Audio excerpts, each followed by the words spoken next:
Character variable के लिए हम कंसोल में तीन तरीक़ों से इनपुट ले सकते हैं। सबसे पहले तरीके जो है हमारे पास वो गेट char है। लेफ्ट हैंड साइड पे करेक्टर वेरिएबल यहाँ पे ग्रेड है और राइट हैंड साइड पे गेट char और यहाँ पे सेमीकोलन। पहले इसे रन करते हैं F11 के ज़रिए और फिर इसके देखते हैं। अब यहाँ पे हमें नज़र आ रहा है इंटर योर ग्रेड इक्वल, ये हमारे पास लाइन नंबर 5 की वजह से नज़र आ रहा है। फिर ब्लिंक हो रहा है यहाँ पे और ये लाइन नंबर 6 की वजह से। ये ब्लिंक असल में हमारे पास गेट करेक्टर फंक्शन है हमारे पास, इसकी वजह से हो रहा है। यहाँ पे हम जो भी प्रेस करेंगे और इंटर जब हम प्रेस करेंगे तो ये हमारे पास ग्रेड वेरिएबल में आएगा और फिर यहाँ पे हम सिंपल वही चीज़ शो करें, your grade is grade.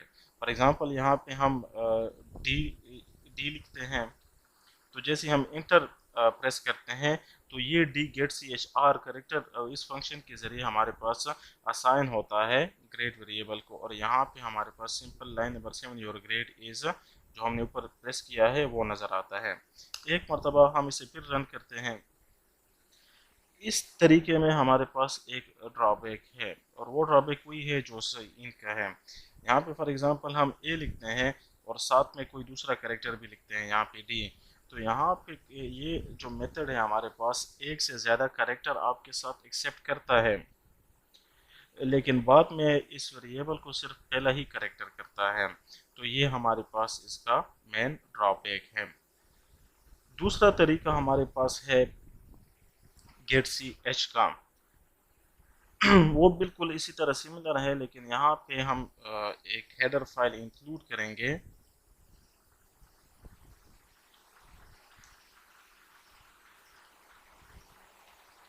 Console input output इस तरीके के लिए गेट ch और गेट che, ये हमारे पास तीसरा तरीका होगा। दोनों के लिए लाजमी है कि यहाँ पे हम console input output header file को इंक्लूड करें। गेट char की बजाय सिंपल यहाँ पे हम लिखेंगे गेट ch, कंट्रोल S से सेव, F11 से रन। अब यहाँ पे ब्लिंकिंग हमारे पास इस गेट ch फंक्शन की वजह से हो रही है। फॉर एग्जांपल यहाँ पे हम a देते हैं, जैसे ही हमने a दिया कीबोर्ड के ज़रिए तो इसने हमसे a एक्सेप्ट किया, लेकिन यहाँ पे इसने हमें डिस्प्ले नहीं किया और जो वैल्यू उसने ली थी वो असाइन की ग्रेड वेरिएबल को और नीचे वही इसी तरह हमारे पास शो की। तो यहाँ पे सबसे पहले हम \n, ताकि हमारे पास जो चीज़ भी इस आएगी तो हमारे पास न्यू लाइन में थोड़ा क्लियर हमें नज़र आए। एक मतलब फिर रन करते हैं। फॉर एग्जांपल ये ब्लिंकिंग हो रही है इस गेट ch फंक्शन की वजह से। यहाँ पे हम a दे रहे हैं, जैसे ही हमने कीबोर्ड में a प्रेस किया इसने हमसे लिया और फिर वो वैल्यू नीचे डिस्प्ले की। ये मेथड भी हमारे पास ठीक है, लेकिन यहाँ पे मसला ये है कि हमारे पास जो इनपुट ले रहा है ये हमें डिस्प्ले नहीं कर रहा। जो तीसरा मेथड है वो हमारे पास है गेट che का। इसके लिए भी लाजमी है कि conio.h आपके पास हेडर फाइल इंक्लूड हो। हम इसे रन करते हैं F11 के ज़रिए।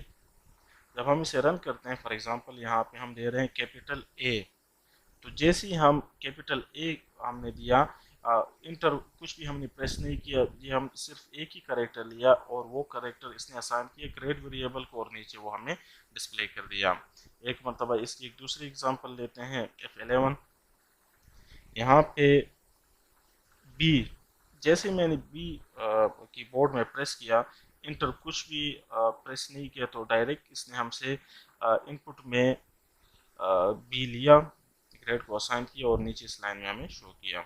तो आप अपनी रिक्वायरमेंट के हिसाब से जो भी मेथड है इनपुट में हमारे पास कैरेक्टर वेरिएबल के लिए आप इस्तेमाल कर सकते हैं।